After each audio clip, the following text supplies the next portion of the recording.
Welcome, savvy investors, to yet another YouTube live training session. For those that don't necessarily know who I am, my name is Mike Ponte. I'm the founder of Savvy Investor and longtime Canadian real estate investor. Boy, do we got a treat for you guys today. We have got an awesome training session specifically for those that are wanting to learn more about motel conversions and more into more unique short-term rental spaces. Let's be honest, in the news, short-term rentals have been getting kind of beaten down as of late.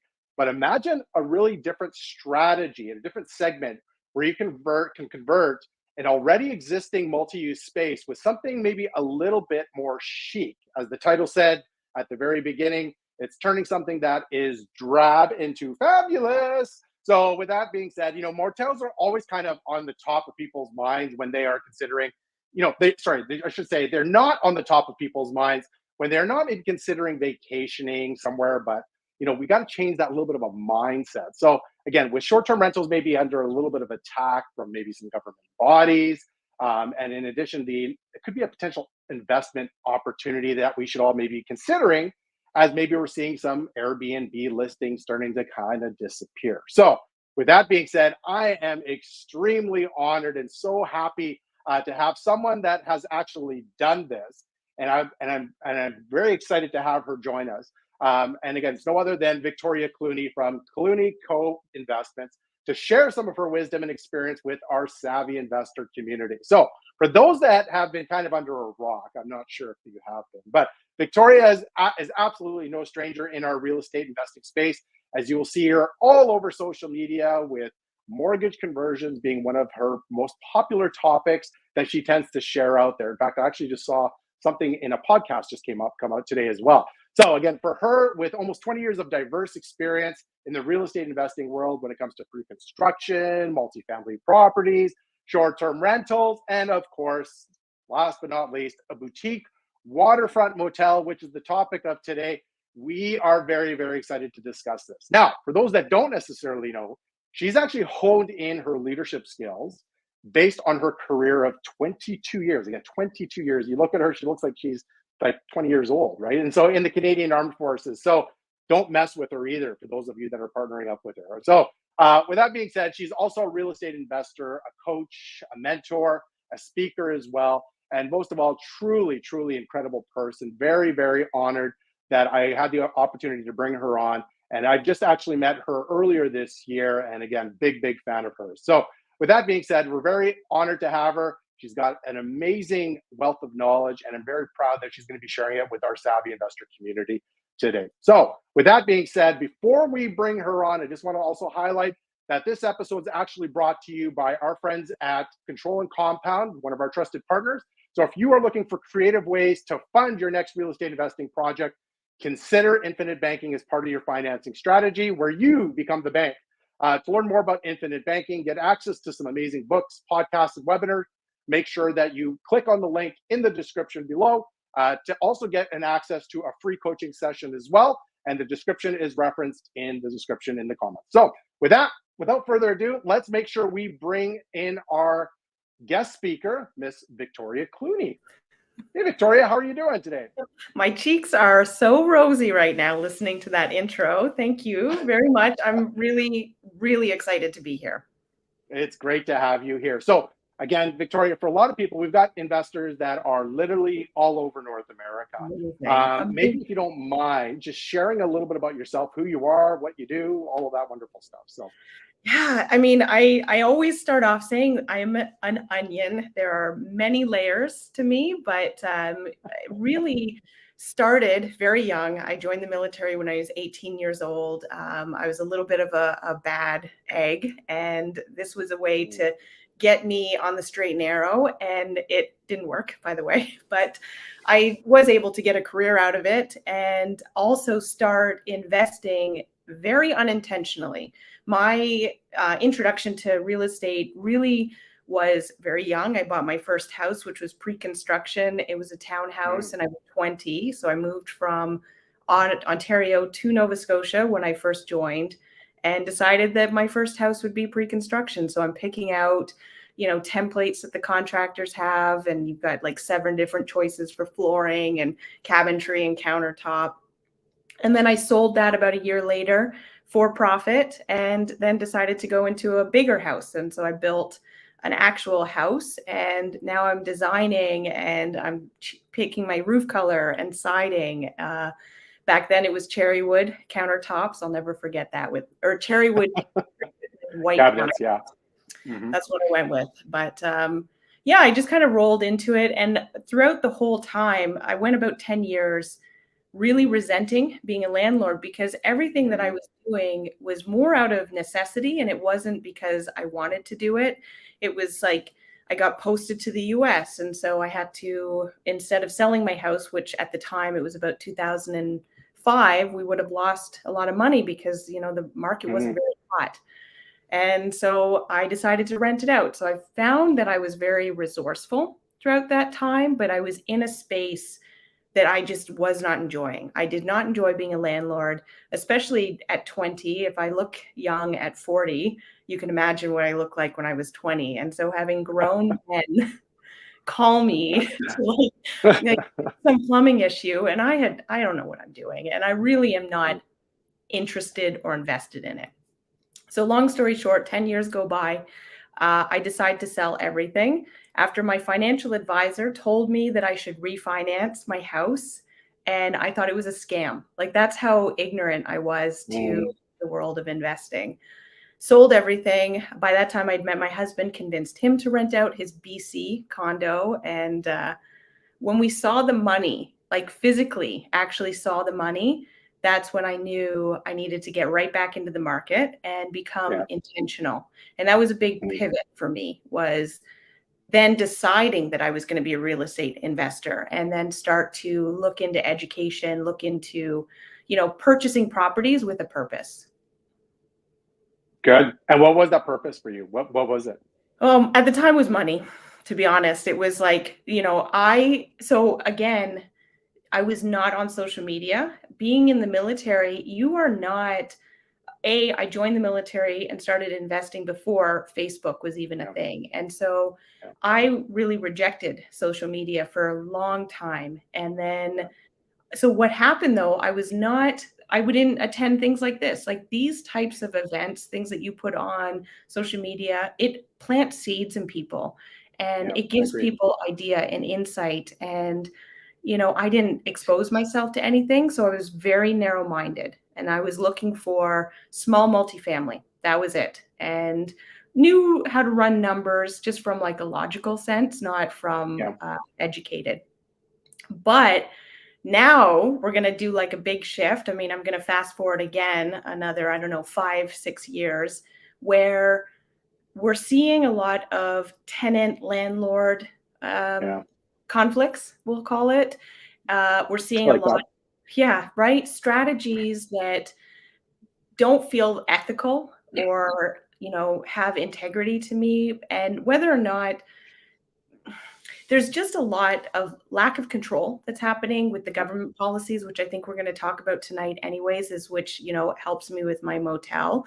But I like having control of my finances, of my assets, of what I'm doing, my business. And I also don't want to be in a space that people, you know, don't like me. And so landlords had rep. And it came to a point where I was just like, I just want to do feel good investing.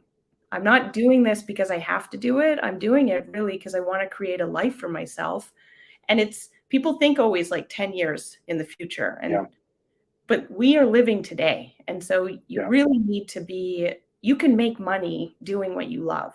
And when I made that decision, my world exploded. And it's just like things are coming to me that I absolutely love. And I'm so glad that I put that standard in place and then maintain it. Beautiful. I love that. Everything you just said was amazing. Like, this business it can be challenging, exactly like you said, Victoria. And I think for a lot of people, they're realizing some of the challenges. Again, we just talked about the tenancy branches, and again, every province is a little bit different too, just so everybody's aware, because you know, you hear some of the news that's in. So Victoria is based on Ontario, so she has the right to say it. And for those back east, we sympathize. Trust me. Or you know, I'm from BC, of course, right? And so with markets like Ontario and also BC, they can be a little bit challenging. Ontario's having a little bit of a harder time than others. and can kind of turn people off the whole business in itself. Mhm. But as we've said in previous sessions like this, is like this is the time to kind of be creative, look at different strategies, even different markets completely. And I think this is why this topic is resonating with people. And as we talked at the very beginning of this segment, is short-term rentals is getting a beating. And I'm here in BC, the government policies and what's going on is like crazy. It's almost just destroyed the business, and how we are seeing people now looking at selling some of their units. It's a real struggle. It's a real challenge. But here's the thing: they love the business. They love what the hospitality part of the business, exactly like you've just referenced as well, is like, I want to do things ethically. I want to do things that I enjoy.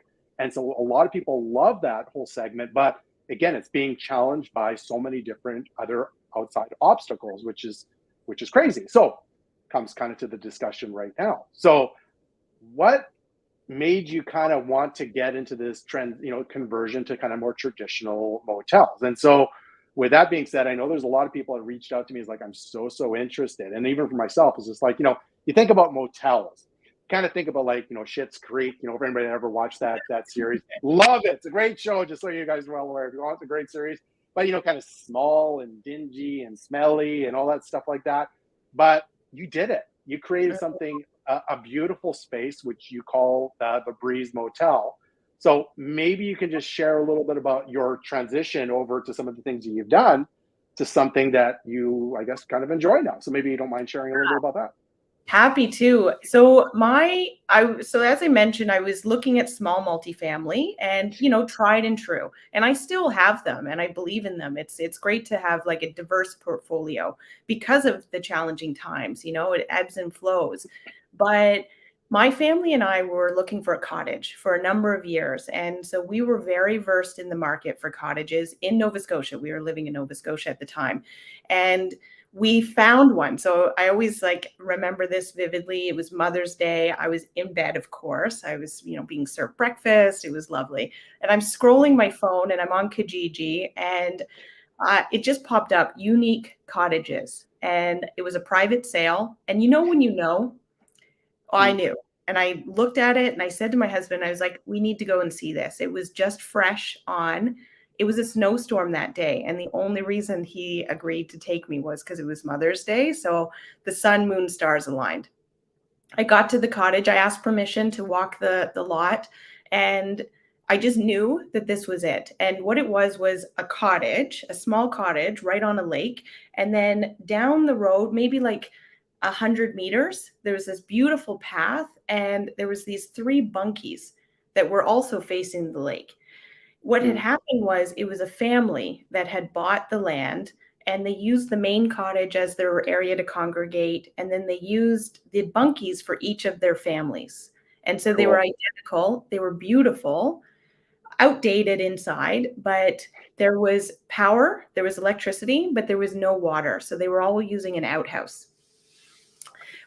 I know it was, but this was it. I knew this was the one. And at the time I wasn't thinking short-term rental. I was really just thinking our family, but I loved the idea of putting like guests outside of the cottage. And so that's what I was thinking.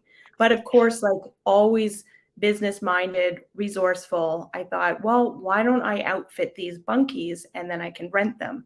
But because there's no washroom in them, I had to call them glamping. I was like, well, people like glamping, so that's what we did. Why not? Yeah. Why not? And they blew up. They actually, people ate it up. We put a nice little hammock in front. We put a fireplace. I went and I made them beautiful inside, a little bit different, unique. And then what happened was I started to take pictures of it. It was beautiful there, but I didn't want to inundate my 200 friends on Facebook, which was all family and high school friends. So I created an Instagram account and named it Bunkies on the Lake. And I felt actually very free, anonymous, that I could just put all these posts up. And then I started to actually post with me in it, talking about setting up for the guests, because I was starting to get a lot of attention for bookings at the bunkies. Yeah, the news, like the global news reached out because they wanted to come out and check it out. Photographers wanted to come and check it out. And that light bulb went off in my head, like social media is not just for vanity, it's for business. Like I can actually, I can monetize this business and I can use it. So that's kind of where my short-term rental love or excitement came in.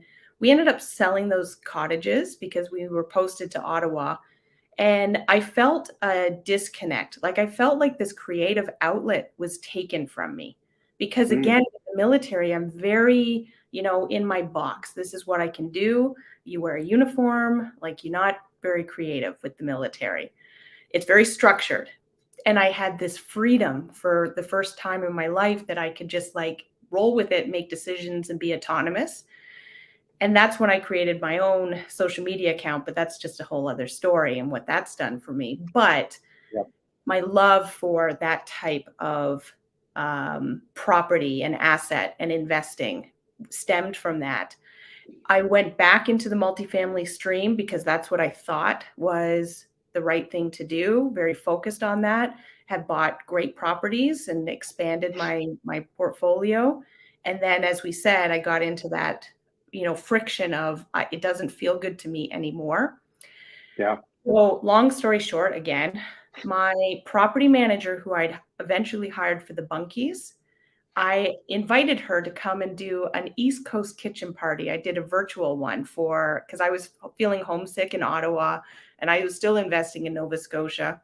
So she came and she did a talk for us. She then asked about learning how to invest in real estate. So then she became one of my students and I was mentoring her. And we kept that relationship because she always manages but never buys. And then she found this property and because we started talking about how cool would it be if we owned something similar to the bunkies in Nova Scotia. You can manage it. That's her bread and butter. She's boots on the ground. I can do the buying, the, capital raising, all the business side of it. And it's a perfect partnership. And so this property fell into her lap. It was a pocket listing and then it was about to go up on the market. She heard about it, called me. We did a FaceTime. And again, it was one of those like, yep, immediate. This is it.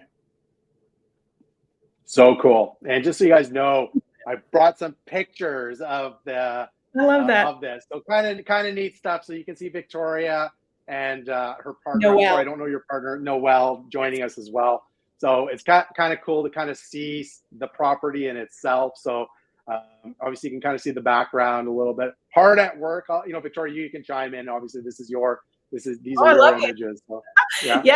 So this was the first time that I had gone down to see this in person. So we purchased this.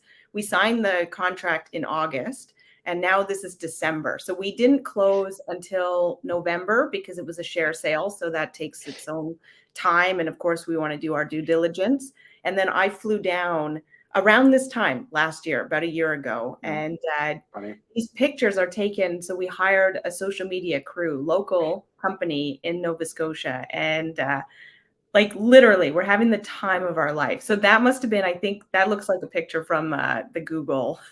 Yeah, it was. I tried to find some older ones. No, so great. You can kind of see some of the older This is not what Victoria designed, just so you guys know. She did not do this. For anybody logging in. Yeah. If this was me designing it, it wouldn't even look this good, to be very honest. But so that's kind of some of the looks that we saw before, and you can kind of see the kitchen and everything that was there. And then the background, obviously, I'm sure I'm reliving some of your nightmares, but at the end of the day, and then just that one little area as well that you shared, and then what it turned out. And again, guys, share some comments and some love on what she's done here. It's absolutely amazing, right? So you can kind of see the exterior porch or the area, the exterior there. It looks beautiful, absolutely stunning. And then we're going to go through the images here. It's crazy. Absolutely amazing. It's crazy. Amazing. Yeah. And I have to so much credit goes to Noelle. So she's an interior designer. And so her eye is just we went back and forth on the style. We talked about, do we want to go with super bright colors, neon colors? I mean, we also hired branding experts and just going through that conversation and trying to land on something, and making it so permanent. it just turned out like, yeah, you can see the water. I mean, it's just Yeah. Stunning. stunning. Absolutely beautiful. And so these are how many units in this place? 9 units, and then it has an office. It has an office. Yeah. Very great. So it Awesome. came with 2 vacant lots as well, which we are, very excited about, and the lots are waterfront. So yeah, we just decided that we would operate it for the first year, focus on hospitality. We have so many ideas that we want to bring to the table, but it was really important for us to get really good at the hospitality side before we start introducing too many areas that we could, complexity is the enemy of execution. And we didn't want to overwhelm ourselves. And I'm really like, if I could give any advice, it's keep it simple at the beginning, Yeah. get really good at taking care of your guests, making them feel good. But Yeah. I mean, we've got such big plans. It's very exciting. Yeah, absolutely. Thanks for sharing, Lori. And again, what a transformation. It looks absolutely amazing. When you think motel, you're not thinking that. Like you guys did an amazing job with it. So let me ask you now, the acquisition process of this property, I'm assuming this property's probably been in the family's hands for quite some time. So generational, or I'm not sure if they've owned this for a while. But maybe you can just talk to us a little bit about how did you land this property and just some of the details behind here. And I think the second part that everybody should be paying attention to is how the property actually landed in Victoria's lap because it was a pocket listing. And I think this is, in this day and age right now, this is where the opportunities are. So maybe you can just share on that. Happily. By talking to the people, planting seeds. I say that a lot. So it's like plant those seeds. And that's what I started to do. Like I'm looking for this type of property. And so and Noelle was doing the same thing, planting those seeds, and she's in the area, and I used to live there as well, so I'm very familiar. And also, it's such a small town, like Nova Scotia, as big as it is, it's very small. And so I knew all the realtors out there, and they knew me, and they also knew Noelle because she owned an Airbnb, a rental management company, and so she had 30 in that area, so she was very well known. When that property, so I'll back up, sorry. The property was owned by, you call them the mom and pops. It was an older couple. They'd owned it since 2016. So they hadn't been the owners for the entire length of time, but long enough not to have a mortgage on that property, like when they bought it, and wanted to retire. It was a share sale. So they wanted you get a capital gains exemption. And I didn't find out it was a share sale until we were at the very end of the negotiations because it was advertised as, like a normal asset sale, a purchase and sale agreement. But so Noelle was tipped off about this property, and then we went to see it. And there was somebody else that had seen it right before us, and then it was going live on the market. We put an offer in right away, ran the numbers. They were asking $799,000 for that. Wow. Okay, but the funny thing is, I wouldn't go higher than $825. I ran the numbers, and because I'd never owned a motel before, I'm uber conservative. I want to make sure that like all my ducks are in a row, and I'm very strict.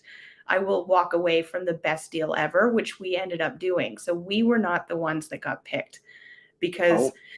But they wanted us. So because they knew that we would close it, they knew our reputation was strong and solid. And so they wanted us, but other investors came in, and I don't know what they offered, but it was a lot higher than we were.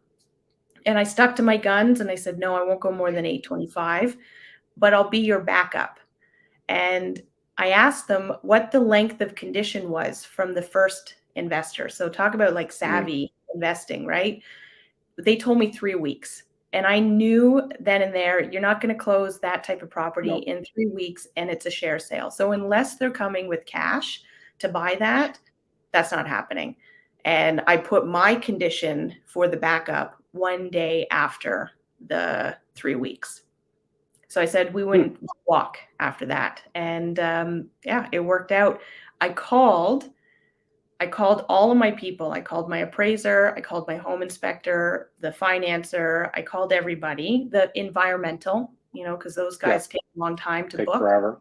Yep. And I sent an email through my realtor to the seller, and I said, like, we're booked for this date, this date, this date, to show how invested we are in the property, how like prepared and ready we are to go.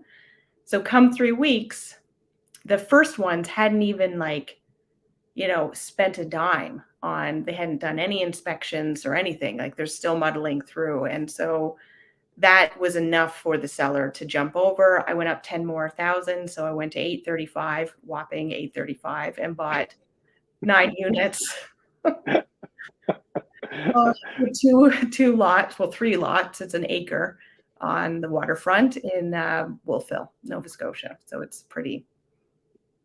It's a stunning property. Obviously, you can see. You just look at the exterior of it. It's just absolutely a stunning property, and amazing. And congratulations! Like I think this is what you've just done. Is again being a savvy investor, being very creative in your approach. Getting access to deals that are not necessarily listed in the marketplace, but also staying true to what the value is for you. And sometimes we get too caught up emotionally into the deal versus using this in your mind. Is know what your numbers are and stay true to what it is. That we'll get to what the numbers are after the fact, and we won't get there yet. We're not gonna. You guys got to stay till the end to learn that part. So just hang tight. So just a little cliffhanger. So with that being said, can you maybe talk a little bit about some of the challenges taking on a project like that? Was there any challenges that you had that you had to face? But I'm sure that you got the property. You're like, yeehaw, we got it. We're excited. Then what? So maybe you could just talk a little bit about that. Totally. And I mean, tons and tons of challenges to go through it for the first time, especially. I mean, doing it again, obviously we're going to be that much better at it. But for the first time, like even for Noelle, who manages short-term rentals, I mean, it's totally different owning an actual motel and the expectations. So people have expectations for short-term rentals. Your guests already are trained for it. But when you own a commercial property, there's different level of expectations with guests. And so the first one, we completely automated the motel. And the reason that we did it was because I had stayed at another place actually in Wolfville. That's where my husband and I would go on date night. And it was completely automated because what they did was apartments during the school year for students, because it's near a university town. And then in the summer, they would make that short-term rentals. And so we thought we would try that model out because we'll save money on having somebody there full time. And it just made sense to us to do it and give it a shot. Yeah. So that was a big challenge, was almost getting the guests on board with that, because they looked for numbers. They wanted to pick up the phone. They wanted somebody there for check-in and all of that. But over time, people learned that this motel is fully automated. They also learned that we respond within, minutes of somebody emailing us. So we've really focused on the email, and we made sure that people knew exactly how to communicate with us. So that was one. The locks on the doors. So that became a big challenge. People were getting locked out of the rooms and then emailing us in a panic. And then we have this code because we've got a group chat. Noelle manages all the communication and the guests and everything, but I definitely support, and so does my husband, because it's hard to manage. So I have this SOS. So if I see Noelle SOS, and I'm constantly, so all summer, poor Noelle was getting SOS messages from me. But those were some challenges from renovation side.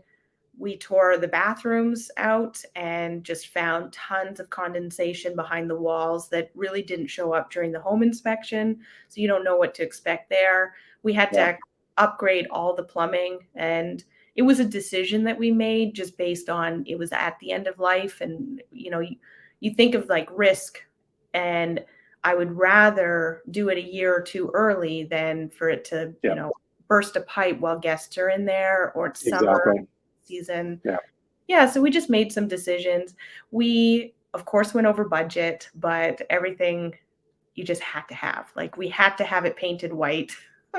There's all these little things. We really tried not to do the scope creep, and I think we actually did a very, very good job keeping it for what we want to do with it to keeping it very conservative right now. Yeah, it looks amazing. Absolutely stunning. So in regards to the automation side, can you just share just some key things that you did to automate? Because I'm sure a lot of people are listening to this and they're just like, you know what? I like the whole motel idea or, motel, hotel type of rate. I just don't want to do it. And so even for myself, I don't do short-term rentals. I'll be honest. That's not my space. I'm in the multifamily space. And part of that is because of the management side. What are some key things that you've automated? And you can just read them off. And if there's a few that really stick out that a lot of people should consider as part of their short-term rental strategy or their motel strategy, what would they be? Now everything is automated now at this stage, other than like questions that we specifically have to answer. But so we started using a program called CheckFront. And this was another thing that we probably should have looked into earlier. So we thought we were going to go with one platform. And then at the 11th hour, the customer service just wasn't where we wanted it to be. So we pivoted really quickly to this CheckFront platform. And it lasted for the first month or two, but it was not integrated with the locks. So Noel was manually having to update the locks and send manual emails, which was not going to work for us. And so we then switched over to WebRes Pro.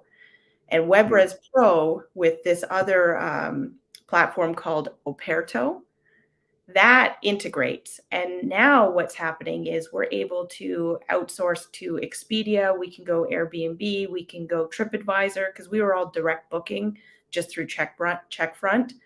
It's also connected to Operto, which has a list of things that we can do, offer packages. It has the code. So we use the, I'm going to say this wrong every time, Schlag locks. Schlag locks, yeah. Lodge. We can't say that right, but we use those as our locks or keys.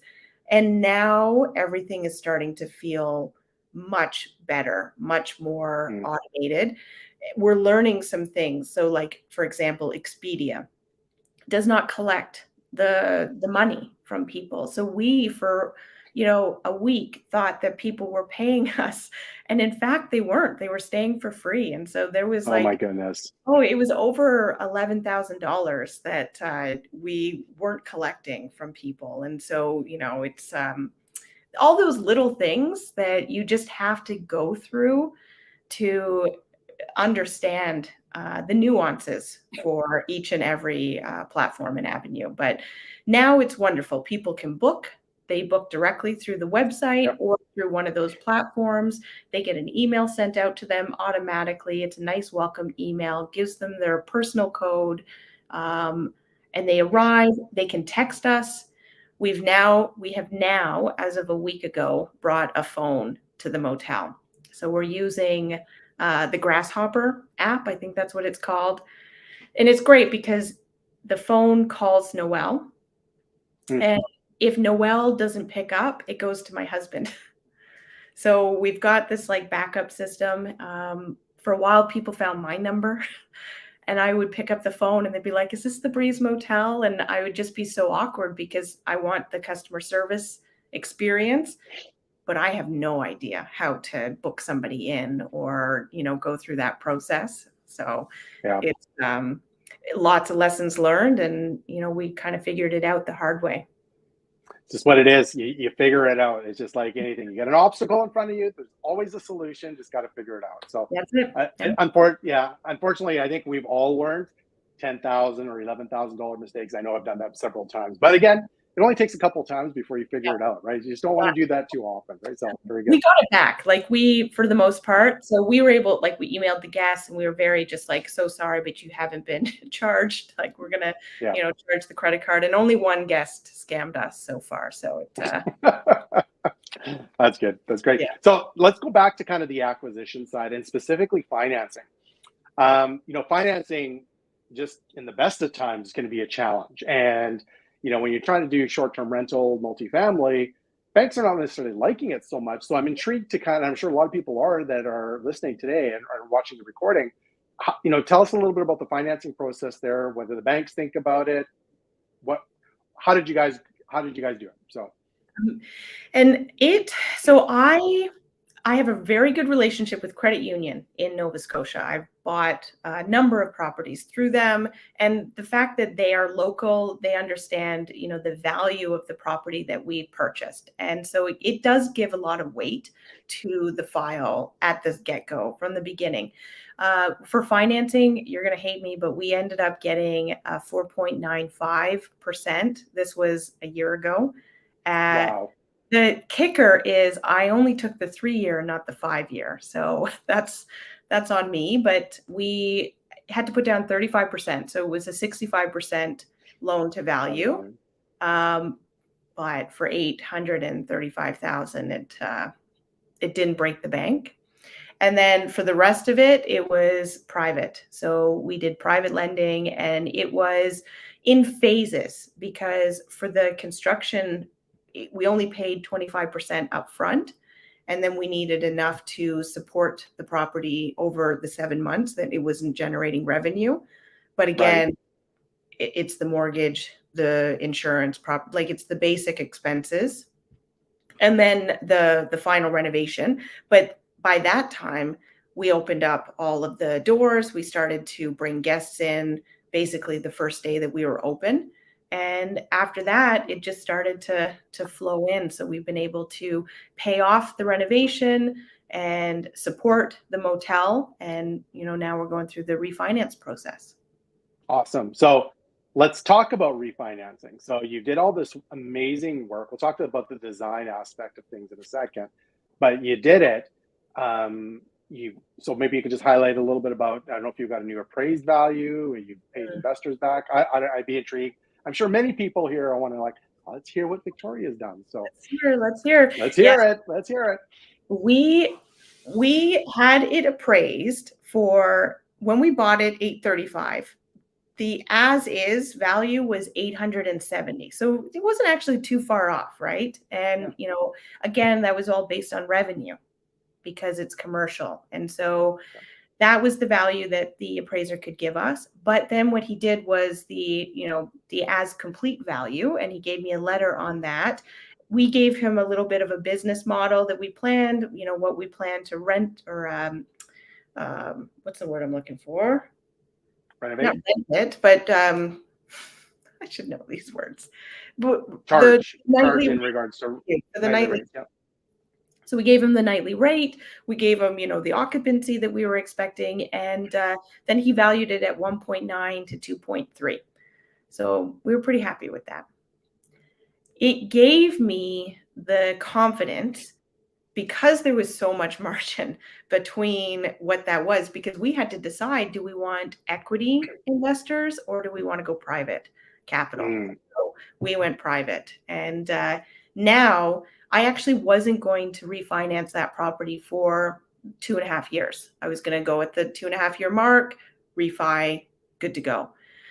I went through a business loan, and it's a long story, but basically they were going to give us a business loan without having to do second position for any of our properties. I just wanted the minimum basic, right? To just pay off some of the higher interest investors.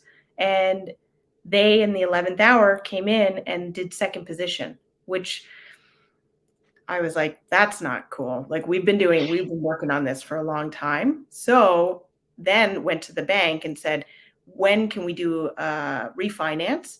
And can we use it? Can we use our current appraisal? Because we have the as complete. And so they were good within 2 years. So it was valid within 2 years. So all I needed to do was get my appraiser to give me a letter. I had to, obviously show him all the documentation, where we're at, where the revenue is at, what we've done. And then we were able to get that appraised for 1.7 in 10 months. And how much was the construction cost? The construction came to $125. So 125, 825, so about $1 million roughly, somewhere in that vicinity, and 1.7. Yeah. So we did the construction. We also had to furnish it. So that cost about $75,000 to do all the furnishing.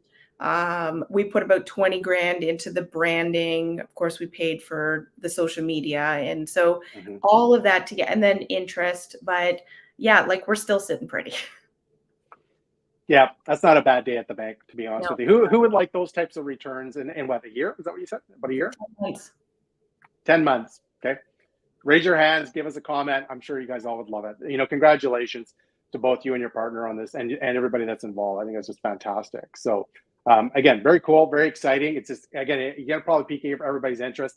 Everybody's probably on the MLS right now, just I taking know. a look at No, get out of here. motels. Where's the local motels? Send them to me. Send them over to Victoria. They're not going to give it to you, actually, No, Victoria. So let me ask you guys a question. Let me ask you about the design set of things. And that's part of it, is you kind of highlighted a vision to your appraiser about kind of the after effect of this and what you're looking at, because they had to understand that too. What are you planning on doing? How did you justify the increases? Was there, just like anything in multifamily, guys, it's all based on net operating income. And this is no different than that as well. It's a business, no different at all. So how did you, and again, this is for everybody that's looking to get into the multifamily space or buy a business, how did you come up with your future valuation of the property to determine what this thing is going to be worth at the end? So what we did, comparables. So we looked at 3 different comparables within the area, and we looked at what their nightly rates were, and we looked at what the room was compared to what our room would look like, and found 3 solid ones where we thought that we would fall. And we actually didn't go to the highest comparable. We went to the medium one, and to give more confidence that we would be able to bring in that type of revenue. We also gave the design that we wanted to have.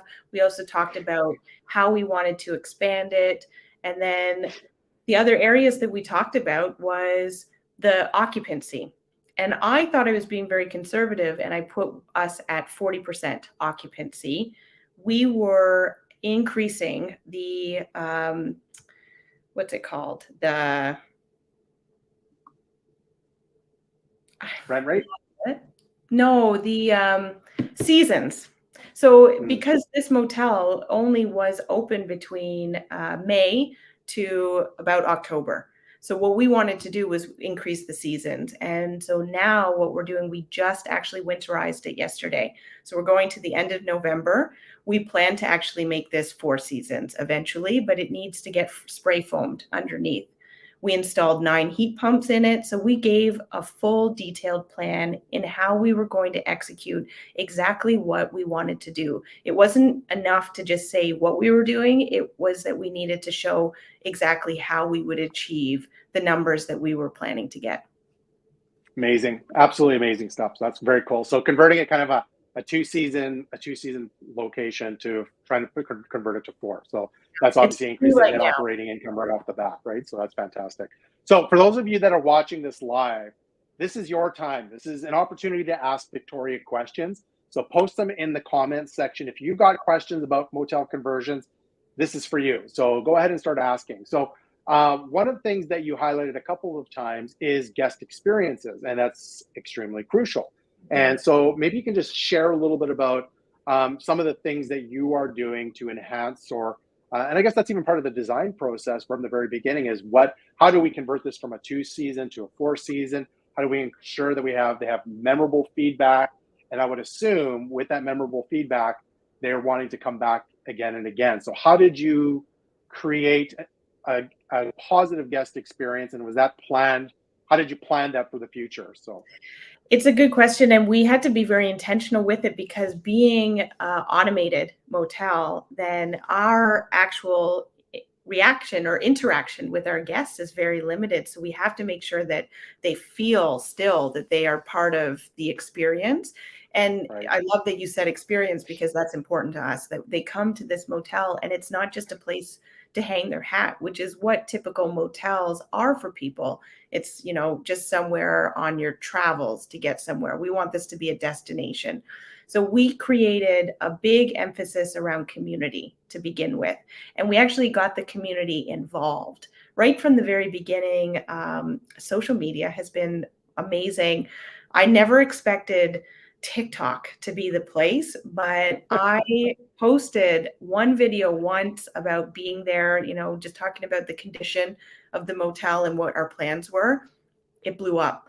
I tagged Nova Scotia, and all of a sudden Nova Scotia just like took this as their own, and they were so just positive. I'd never seen so much positivity on TikTok for like anything, all the comments that we were getting. So that really helped. The community felt the ownership of the motel. We went out and went to local businesses and introduced ourselves and did collaborations and just really enforce that. We have a community fire pit. So we have a space where people can all congregate together.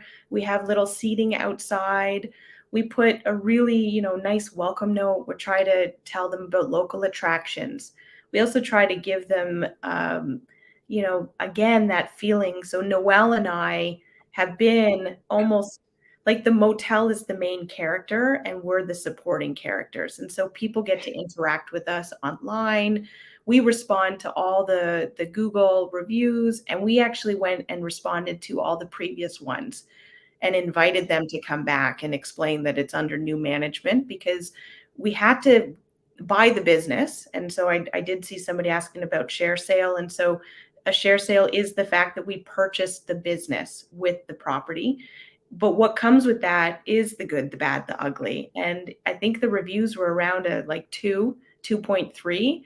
And now we've been able to get that up to about a 4.2 in, our short season. And so we're continuing to try to encourage more reviews so that we can increase it. But I went through every single one and I wrote to every previous customer and invited them to come in.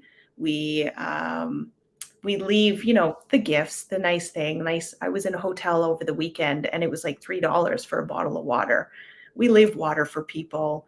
If people message us and they ask for extra coffee and our cleaners only come during certain times, we actually have a code that they can use to go into the office to get their own coffee.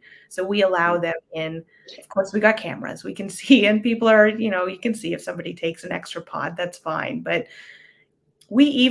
so this is how dedicated Noelle is, and big props to her, is that we had somebody come to stay for a week and they rented one of our smaller rooms that doesn't have a desk, and they asked for a desk.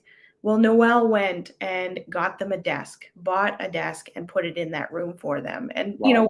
They don't know that we're doing all this in the background, but that's the type of customer service that we want to bring because we are so committed to making this motel a place that people want to come back to. Love it. Very good. Great stuff. And there's a couple questions, guys. I see your question, Andre, and I'll get to that in a second because it's coming up for that part of the segment. But one of the things that is starting to kind of stick out a little bit is, and I'm sure everybody's seeing it, everybody's feeling it. I know I am. My wallet is definitely a little bit lighter these days, and that's kind of inflationary pressures. And so with that being said, before some of these things that we were seeing in short-term rentals in regards to occupancy, we actually saw some kind of going down. And so with people maybe tightening things up, maybe impacting the travel, vacation side of things, I don't know if that's impacted you, but just as a strategy in general, how are you feeling about kind of this space right now? And the second question, and specifically for this motel, how are you kind of managing through, or how are you kind of forecasting maybe economic changes? And do you have contingency plans and all those types of things? Because I think a lot of people are interested in a space like this, but there's a lot of question marks about short-term rentals and even vacation rentals just in general, right? So. Absolutely. And for vacation rentals, a number of them came across my desk and I couldn't see a plan B, C, D, and they were beautiful properties. And, owners were willing to do large VTBs. So it was easy to acquire those properties, but the exit strategy for me, especially in a space like short-term rentals, is very volatile. And I need to make sure that there is something that it can do. So the motel was a good fit, because it's commercial, because I did see the trend happening with the bylaws, especially here in Toronto and Ottawa. Nova Scotia is a bit different, but it's starting to catch up a little bit when they put the rent control in. And so you can see that they're watching. And then they did. They, in fact, put the bylaws in Halifax. So not where our motel is located, but back to needing that control. And this is a commercial hospitality business. So we knew bylaws were not going to affect our motel. In fact, if they stop short-term rentals, that's actually going to increase our occupancy because there's nowhere to go. I was also very familiar with the area, so I know that it's hard to find spots for people who are visiting. And so this was a good opportunity just based on supply and demand. And then the other area is the fact that the motel can be, we could do a short-term rental, we could do a medium-term rental, we could put somebody in there for a year, if it was a contract, workers come. So we had lots of options. And the fact that it came with 2 vacant lots, the fact that it was $835,000, I mean, there was just so much value for this property and so many strategies that I can implement should we not get the bookings that we need. And that's the way a lot of people should be looking at properties just in general is what if, what are some of the other options that we can take into consideration? I actually agree with you, Victoria, is with challenges in the short-term rental space, and you're starting to see people possibly exiting the business, it actually provides even more opportunities for segments like this. This could be a very appealing market, a very appealing investment strategy if you can find the right property, because less competition, there's going to be higher demand for a segment like this, and it's just doing exactly what you've done. I think it's just a brilliant strategy for those that really enjoy this hospitality segment, but they can't maybe do it the old-fashioned way anymore. Here's just yet another way to pivot, right? Exactly. And the beautiful part from a partnership perspective is that when you find people who have what you don't have or what you lack or you can't do, so even from like a hospitality perspective, yes, you should like it, you should want to and be motivated to do it. But in my situation, I love the buying. I love like the business side of it, the negotiating, the creative side of the financing. And Noelle is very good at the hospitality. I have a little bit of a temper, I get a little impatient if somebody doesn't appreciate something. And Noelle, sometimes I'll say to her, just like put it in Noelle's voice, because mine can come across a little too direct sometimes. And especially my husband, there's a couple of reviews he's responded to that I'm just like, you can't respond like that. You need to have a tone. Also, and so that's funny. So there's a question that's popped up a couple times here, Victoria, is can you explain a share sale? Because it's come up from a few people as well. So maybe you wouldn't mind quickly sharing what a share sale is. I had no idea at the time that I was going through one. So it's something that is doable, but it's essentially buying the business. So instead of just buying the asset itself, the property and the lot, the land, you're actually purchasing the business along with the property. And with that, you have to do extra level of diligence because you're taking on all the liabilities of a property. And so the way that we navigated it, and I don't know if it's the best way to do it, but it's the way we did it, is that I signed the purchase and sale agreement because that's how it was being advertised through realtors, purchase and sale. So we agreed on the price. We agreed on the condition length and what I would want for all of my conditions. Then I did the due diligence on the property, exactly how I knew how to do that, no change. Once that condition date came and I was ready to lift it, we then moved into a share sale agreement and then went into a due diligence between my lawyer. So my lawyer went and did his due diligence to ensure that there was no possibility that there was a lawsuit pending, because there's about a 2-year window. So if somebody slipped and fell 2 years ago, we need to make sure that that's not going to come back to us, because we own the business now and they're not suing the mom and pop that sold the business. They're suing the Breeze Motel.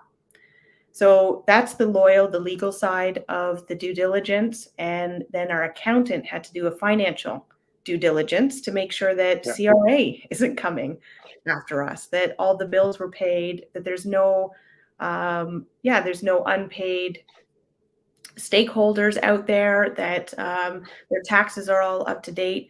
So then you need a share sale agreement, which is essentially when you do a share sale, you need to tack on another $25,000 to it because of the legal and the accounting and then the agreement that you have to pay for. There you go. Hopefully that answers your question. Obviously, a lot more diligence when you're not just buying the property, you're actually buying the business in itself. So it's kind of almost two separate entities in a lot of ways, and very standard actually when you're buying a business and a commercial property of this setting like this. So very Yes. cool. And I'm so grateful that I've gone through it because now I know, and buying a business is pretty cool because actually, here's another thing that we didn't even talk about. And I don't know if I've talked about it other places, the taxes. So this is active income versus passive income. So Awesome. because the motel is a business, we are taxed at the lower bracket, which is like 12, 13%, which, Amen. Woohoo. it's amazing. So it has opened my eyes to like the revenue that is generated and then the tax benefits that we get from that compared to like any of my multifamily properties. It's pretty cool. Gotta like it. Gotta like it. Look at everybody looking on MLS right now. Everybody's just getting anxious. Here we go. So there's a question. Andre's been really patient on this one here specifically. And would you consider taking on a motel? Obviously not on the water. Yes, of course, because obviously it's very appealing. It's a beautiful spot, and transform it into maybe a long-term rental. Do you think that's a viable strategy for knowing what you know today based on a motel? There was one I was looking here in Ottawa, and I was considering it because it was more in a central location. So it was definitely not waterfront, different vibe. A lot of developers were looking at this property as well, and their intent would be to develop it into multifamily. I considered taking it on as is and then doing some like cosmetic touch-ups, renting it out, or not renting it out, but you know what I'm trying to say, with the guests. So having guests and operating it like a motel and then considering future development. But back to just, I think with the feel good investing, it's one of those things that if I did, it would because the land is the value where I would want to develop. And I look for motels on the waterfront because I'm looking for that type of experience, and I'm looking for the tax cut, and I'm looking for, all the benefits that come from the revenue. And, but I'll never say never because I'm in some development deals right now. And so I do believe in developing, and I see the value of having, purpose-built multifamily properties for that steadiness, but it'd be more for the land. It would just happen to have a motel on it. Yep, perfect. So hopefully that answers your question, Andre. That's great. I have a question. Does Noelle live close by? I think the answer is yes, right? 10 minutes. Victoria? 10 minutes. 10 minutes, right. Yeah, I'm jealous. I'm so jealous. Awesome. So maybe I can ask you, there's a couple last questions. We're going to run a little bit over time, but again, this is such a great topic. So what would be one lesson that you learned during this conversion of this motel? What was the one big lesson that really stuck out for you? Ooh, that's a good question. The one big lesson, I would say the research up front. I think we would have had a much easier time had we done more research on the automation. If that was such a big part of our model, that we were so focused on the renovations, and then all of a sudden it was like, oh shoot, we got to get this going. And that felt like such a pivotal role in the motel, and we could have done that better. So for me, it would have been putting more emphasis on the automation side of it up front, for sure. Very good. Awesome. So obviously one of the things we want to all hear is you've done this. It's amazing. What's the future plans for Victoria Cluney? Are you guys looking to do more motel conversions like this? Obviously more difficult to find properties like this on the water side, but based on some of the things that you're seeing, specific trends in the market, the hospitality industry, is this a continued strategy that you're looking for in the future? Yeah, so I've got a lot of irons in the fire, but Friday, funny you ask. So Friday, I'm going to go walk a waterfront 21 unit motel here in Ontario. So I'm very excited about that. My contractor is coming with me. I'm already, in talks with the seller who wants to do it privately and vendor take back and all the fun stuff. And so for me, yes, I'm like a lot of motels are coming out of the woodwork. So once you start talking Yeah. about it, right, people start to use, you just kind of attract that. And so I have another one that is also pretty local that was sent to me that's getting underwritten as we speak. We were talking earlier, I'm getting into tiny homes. So I'm partnering up with like an amazing tiny home company. They're called Humble Creek Homes. And yeah, we're just kind of talking about ways that we can really help serve the community. Like that's been a big part for me from that feel good investing. And so there's lots of ways that we can start to expand and meet the needs that people are facing right now because the market is, there's a lot of struggle out there. So, you can make profit with a purpose. And that's a great way to just be able to lean into what feels good. Absolutely amazing. And I'm sure a lot of people are really excited to hear more about tiny homes, I obviously hope more so. motel conversions. That's going to be pretty cool to see. So, um, Victoria, thanks for jumping on here and sharing. But I got one last question because I think for a lot of people that are watching this today and even just watching the recording, maybe just a last bit of words of wisdom from yourself, from anybody that's maybe considering this investment strategy. What would you say to them that are maybe considering this as an investment strategy for themselves? Protect yourself. Like that's a really big, important thing. You need to be able to lean on people who you trust, who can support you. Don't feel rushed to make decisions. Be So good. also, but take the risks. Like this is the thing that in my life, I lean into risk. I lean into discomfort. I lean into fear because I know that that is what moves the needle. I just, in my core, when I don't want to do something or I'm scared to do something, I still have like safety measures in place. I'm still trying to mitigate risk, but there is a part of me that's like, no, you can trust yourself and your judgment that you're not going to take it to a point that you can't dig out of that hole. You might go in a hole. Like there might be struggle, which we have felt the struggle, but this is the way to be able to overcome it. And too many people are just sitting on the sidelines. You need Yeah. to be active. You need to get in the game. And it doesn't need to be a big motel. It can be like whatever that is for you, just do it and stop sitting on the sideline and just living in that fear and the comfort zone, right? And I know that's so cliche. A lot of people talk about it, but if you don't take action, you're not gonna move the needle. Like it's so clear, but it's hard.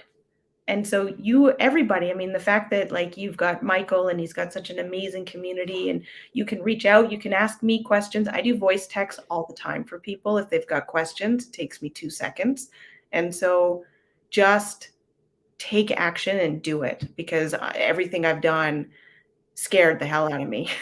But here we are.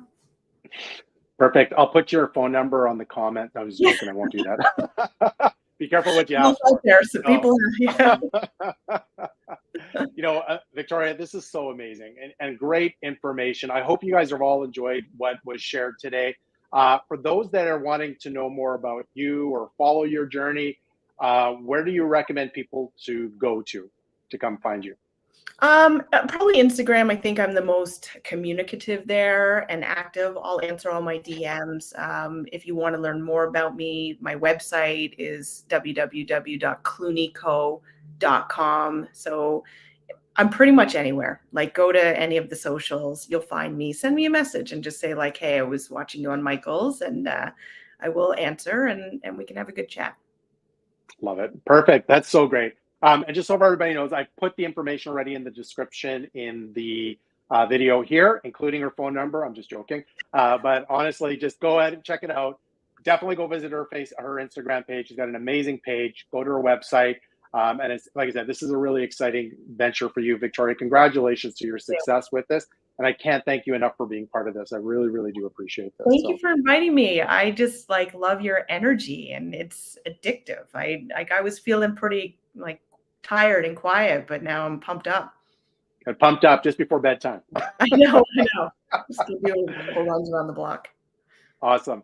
So before we kind of wrap up the session today, and for those that are watching this live, or for those that are watching the recording, please post your questions in the comment section. If I'm not able to answer them, I'm sure Victoria will be happy to answer this, because at the end of the day, this is all for you. And if you haven't done so already, please do me a small favor. Please subscribe to our YouTube channel. Give us a thumbs up if you guys really enjoyed this session. And more importantly, hit that notification bell as we continue to upload videos on our Savvy Investor page on a regular basis. So with that being said, thanks again for joining us, and we look forward to seeing you at our next Savvy Investor YouTube Live. Cheers.